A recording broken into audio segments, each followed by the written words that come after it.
Throughout my life, I never really watched many reality shows, but over the last few months, I've really gotten into shows like Queer Eye, Terrace House, and I Nori Love Wagon. Interestingly enough, these are all Netflix shows, and I find that Netflix has really seemed to ramp up their reality genre in the last few years, so much so that it's almost impossible not to watch one. They're heavily advertised in the app and they clearly have a lot of backing and budget put into them. That's not a bad thing though, and it's made me want to get into a fair few shows that I've actually found quite a lot of enjoyment in. Recently though, with the advent of COVID-19 and after travelling the world last year, I've really been yearning to get out and see more of the world with my wife. We decided to watch a lot of travel YouTubers and we've almost exhausted them at this point, so we're having to scour Netflix for something else. We found a show that really grabbed our attention with its premise, a show that would help struggling restaurants around the world to get back on their feet by changing the decor, some of the menu, and generally how they entice customers and keep them happy. It's certainly not a show that does something totally new, but it has that uniqueness to it in that you're in a new country and place every single episode.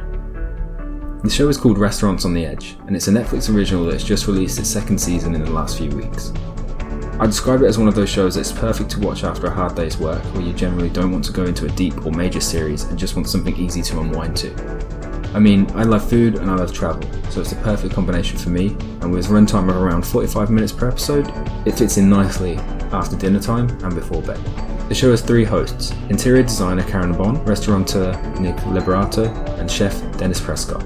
I think the three of them really do bounce off each other quite well, and I do find what they do interesting, but I have to say Nick's segments do seem to be the least interesting of the three.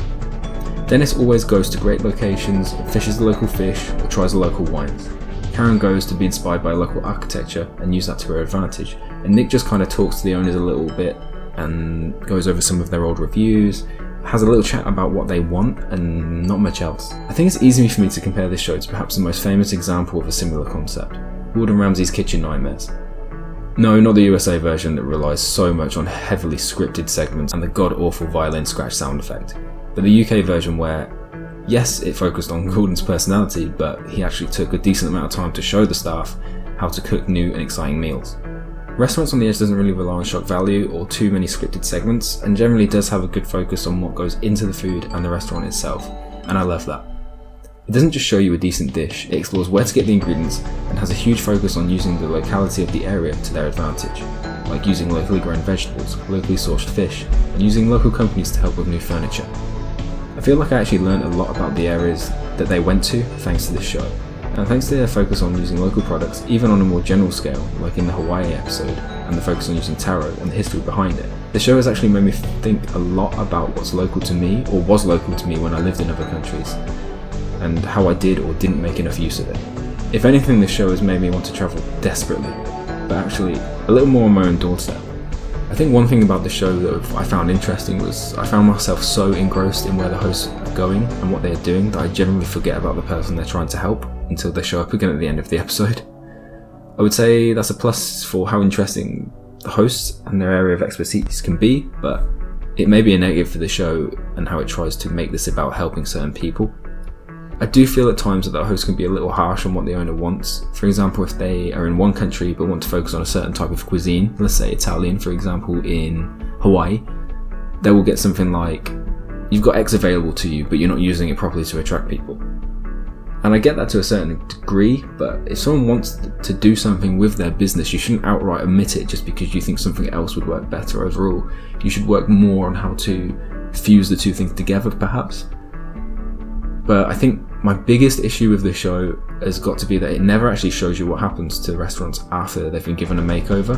They put all this time and effort into, a new dish, the decor, everything, and at the end of the show, you just kind of see they're happy with it and it closes. I just don't really understand it. Am I just meant to take it as you've lived happily ever after? Like in Kitchen Nightmares, there's always a small segment at the end of the show, a few weeks later, where they just show how they're doing, have they followed everything that Gordon Ramsay told them, that sort of thing. And then sometimes they might come back, as a special one-off, just to see how they've done, and it can go bad or, can keep going well. And I'm not sure if that's what they're trying to go for here. Are they gonna just go back to all the places in another series, or is it just that they don't want to do that? I've actually had to search online most of the restaurants that were involved in this show and see how are they actually doing. Are they still around or not? Because It's interesting, isn't it? So to conclude, is Restaurants on the Edge actually worth watching? Well, I think so. I'd certainly would sit down for more series if they were to produce some, but I'd like them to step away from certain countries that feature heavily and go to some new locations.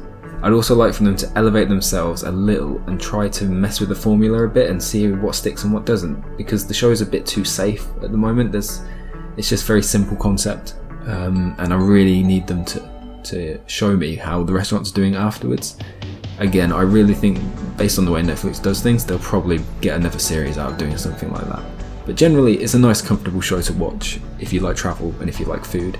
If you're into kitchen nightmares as well, that sort of stuff, it's quite worth watching without all that drama. I do hope this show succeeds and paves the way for more travel style shows on Netflix.